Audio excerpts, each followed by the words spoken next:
그 다음 질문 보시겠습니다. 은사 중에는 방언하는 은사가 있습니다. 구원을 받으면 성령이 오시니까 방언을 할 수도 있을 것 같은데요. 우리 교회에서는 방언하는 일이 없는지 궁금합니다. 그리고 방언에 대해서 어떻게 정리하면 좋을까요? 이것도 좀 좋은 질문입니다. 한번 찾아봅시다. 고린도전서 12장 보시겠습니다.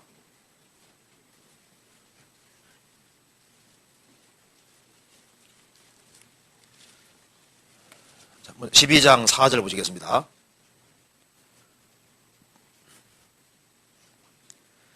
은사는 여러 가지나 성령은 같고 직임은 여러 가지나 주는 같으며 또 역사는 여러 가지나 모든 것을 모든 사람 가운데 역사하시는 하나님은 같으니 각 사람에게 성령이 나타나심을 주심은 유익하게 하려 하십니다. 여기 잘 보면은 은사는 여러 가지라 그랬죠? 여러 가지인데 성령은 같고 이 말이 중요합니다. 같은 성령. 지금은 여러 가지나 주는 같으며 역사는 여러 가지나 모든 것을 모든 사람들 역사하시는 하나님은 같으시니, 그러니까 같은 하나님, 같은 주, 같은 성령을 받는 것이 먼저 중요한 겁니다. 그래서 성령을 받은 결과 은사가 나타나면 아무 문제 될 것이 없어요. 한번 따라합시다. 죄 사함을 얻으라. 그리하면 성령을 선물로 받으리니. 이건 절대적인 거잖아요. 죄를 사함 받고 죄 사함 받은 사람 속에 성령이 오시는 이것은 그건 누구든지고 절대적인 겁니다. 근데 성령을 받은 결과 은사는 다양한 거니까 그거는 있어도 좋고 없어도 좋고 그건 다양한 거다 그 말입니다. 그러면 죄를 사함 받은 사람 속에 성령이 오시고 성령이 오신 결과로 다양한 은사가 나타나게 되는데 은사 가운데 사실 제일 크고 중요한 것이 뭡니까? 사랑이라고 성경에 되어 있잖아요. 그게 31절 보시겠습니다. 너희는 더욱 큰 은사를 사모하라. 내가 또한 제일 좋은 길을 너희에게 보이리라.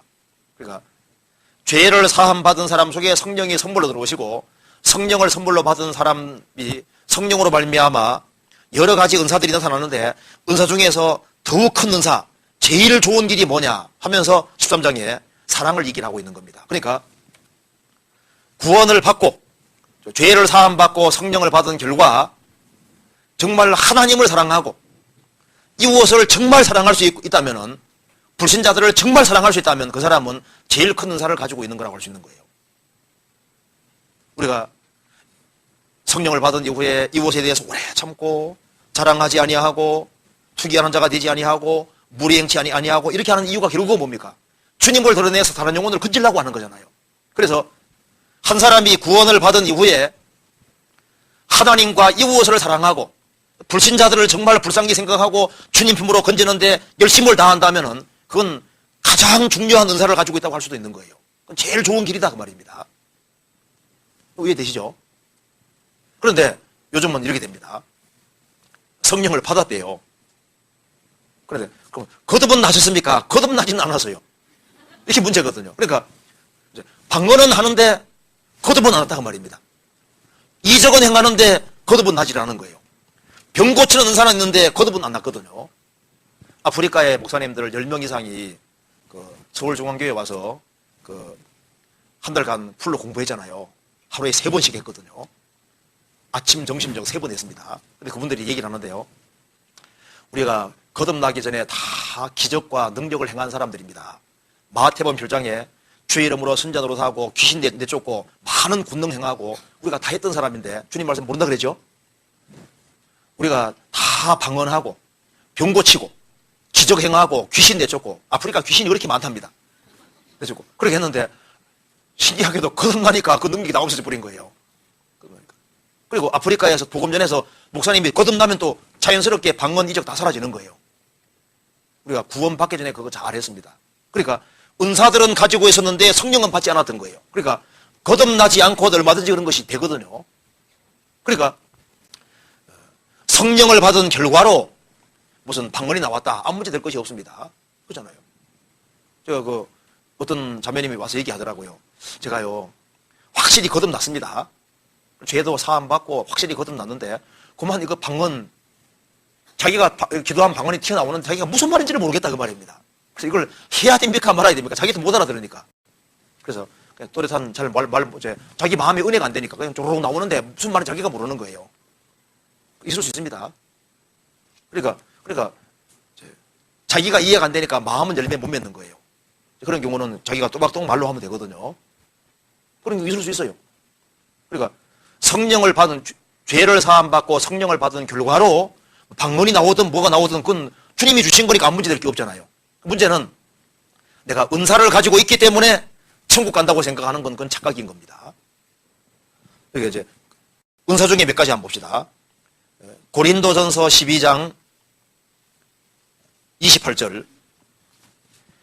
하나님이 교회 중에 몇을 세우셨으니 첫째는 사도요, 둘째는 선지자요, 셋째는 교사요, 다음은 능력이요, 다음은 병 고치는 사와 서로 돕는 것과 다스리는 것과 각종 방언하는 것이라. 그럼 여기 이제 선지자, 교사, 능력, 병 고치는 의사, 그리고 제일 마지막에 각종 방언 나와 있죠. 그럼 성경에 마태복음 7장에 보면은 선지자 노릇하고 귀신 내쫓고 능력 행하고 했지만 주님 모른다고 했잖아요.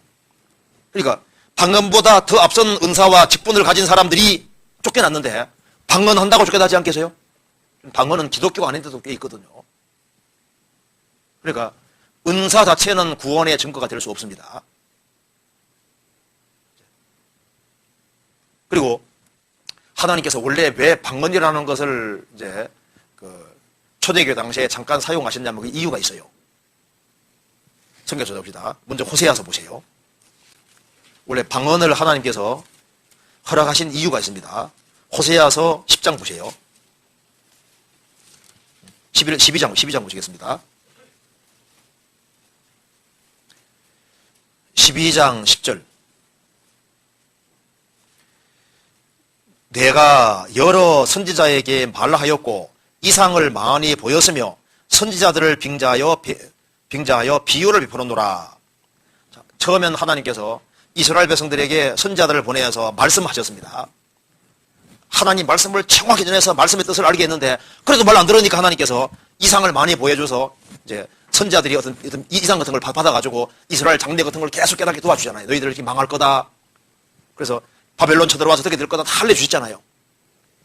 그래도 말 안 들으니까 그다음에 하나님께서 비유 베풀어서 에스겔 선지자를 이제로 하여금 행구를 막 들게 가게 하기도 하고 여러 가지 비유로 사용하시는 이유가 뭐냐면 하도 말 안 들으니까 주목을 안 하니까 처음에는 말씀하고 이상도 보이고 비유로도 말씀하시고 그래도 말 안 들으니까 마지막에 사용하는 것이 방언이었다고 되어 있거든요. 방언. 하도 안 믿으니까. 성경 찾아봅시다. 에스겔 성경 이사야 28장 보시겠습니다. 9절. 그들이 이르기를 그가 뉘게 지식을 가르치며 뉘게 도를 선하여 깨닫게 하려는가? 젖떨어져 품을 떠난 자들에게 하려는가? 대저 경계에 경계를 더하며 경계에 경계를 더하며 교훈에 교훈을 더하며 교훈에 교훈을 더하되 여기서도 조금 저기서도 조금 하는구나 하는도다. 이스라엘 백성들이 선지자들에게 말하기를 선지자가 누구에게 지식을 가르치며 누구에게 도를 전하여 깨닫게 하려는가? 젖떨어져 품을 떠난 자들에게 하려는가? 유치한 애들에게 하려는 것인가? 대저 경계하고 또 경계하고 경계하고 또 경계하고 교훈하고 또 교훈하되 성경 여기서도 조금 저기서 조금 하고 반복적으로 계속 얘기를 하는데 우리가 기가 아프게 들었는데 그게 그만 얘기하라 그 말입니다. 우리가 유치원생이냐 그 말입니다. 그러니까 이스라엘이 안 돌이키니까 하나님께서 여러 가지 방법으로 계속 말씀하시니까 아이고 반복적으로 듣는 거 귀찮다 그 말입니다. 우리가 유치원생이 다 알아들었는데 그런데 안 돌이키니까요. 그래서 계속 말씀해도 이스라엘 민족이 안 들으니까 이렇게 하는 겁니다. 11절 같이 읽겠습니다. 11절. 그러므로 생소한 입술과 다른 방언으로 이 백성에게 말씀하리라 하시리라. 그러므로 생소한 입술로 말씀하겠다. 그리고 다른 방언으로 이 백성에게 말하리라. 어느 사람 말씀 주목 안 하다가 있잖아요. 이제 뭐 통역 세워가지고 하면 또 괜히 약간 주목하는 사람이 있거든요. 우리 이번에 삼족 통역했습니다. 이제 미주 수양이 할 때 제일 마지막 날에는 한글로 하고 영어로 하고 스페인말로 하고 삼종으로 했었거든요. 그러니까 이제 성경에 관심 없는 사람도 삼종으로 하면 또 괜히 또 관심 받는 사람도 있어요. 왜? 자기 나라 말로 듣는 것은 잘 주목 안 해도 다른 나라 말로 들으면 또 그런 경우 있거든요. 또 괜히 한국 사람이 말할 때는 안 듣다가 또 외국 사람이 와서 한다면 또 괜히 또 관심 주는 사람이잖아요. 하도 말 안 들으니까 다른 방언으로 그렇게 말씀하면은 주목을 시킬까봐 그렇게도 하시는 거예요. 그러니까 하도 안 믿으니까 이렇게 사용하셨던 거예요. 고린도 전서 14장 보시겠습니다. 이걸 인용해서 이렇게 말했습니다.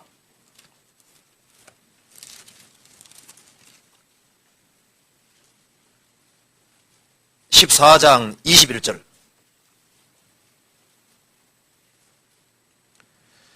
율법에 기록된 바 주께서 가라사대 내가 다른 방언하는 자와 다른 입술로 이 백성에게 말할지라도 저희가 오히려 듣지 아니하리라 하였으니 그러므로 방언은 믿는 자들을 위하지 않고 믿지 않는 자들을 위하는 표적이나 예언은 믿지 아니하는 자를 위하지 않고 믿는 자들을 위함이니 그러므로 온 교회가 함께 모여 다 방언으로 말하면 무식한 자들이나 믿지 않는 자들이 들어와서 너희를 미치다지 않겠느냐. 그러니까 하도 말 안 들으니까 하나님께서 다른 방언하는 자와 다른 입술로 이 백성에게 말할지라도 안 들을 것이다. 그러니까 방언은 믿는 자들을 위하지 않고 믿지 않는 자들을 위한 표적이니 그러니까 잘 안 믿고 덜 믿는 사람이지 않습니까? 그런 사람들을 위해서 초대교회 때 방언이 있었던 거예요. 그래서 방언 얘기가 제일 많이 거론되는 데가 고린도 교회입니다. 가장 말씀 많고 문제 많은 교회입니다. 그러니까 방언하는 것이 꼭 신앙 좋다는 증거가 아니에요. 그러니까 성령을 받은 결과로 이것저것이 나오면 문제될 게 아무것도 없는 겁니다. 근데 문제는 요즘은 반대로 내가 병 고치는 은사가 있기 때문에 거듭났다. 내가 방언하기 때문에 거듭났다. 그건 천천만만의 말씀인 겁니다. 어떤 은사도 거듭나는 것을 대신할 수는 없는 거예요. 그렇죠? 그렇게 이해하면 되겠습니다. 마태복음 7장에 나와 있는 사람들이 왜 망했냐면 은사는 있었지만 성령 안 받았잖아요. 병도 고치고 이적도 행하고 귀신에 쫓고 있지만은 은사가 있잖아요. 그런 은사가 있지만은 중생 거듭나질 않았거든요. 그래서 천국 못 가는 겁니다. 마귀는 은사는 주면서 거듭나지 못하게 만드는 거예요. 제가 학교 다닐 때도 같은 방 서는 친구가 모태교인 친구가 방언하는 친구입니다. 뭐 중국말 같은 방언이 휙 나오는 저는 겁나가지고요. 입을 뒤집어서 그때 구원받기 전입니다. 구원받고 나서 믿음 좋은 줄 아는데 아니에요. 거듭난 게 아닙니다. 거듭나지 않고도 방언을 얼마든지 합니다. 할 수 있어요.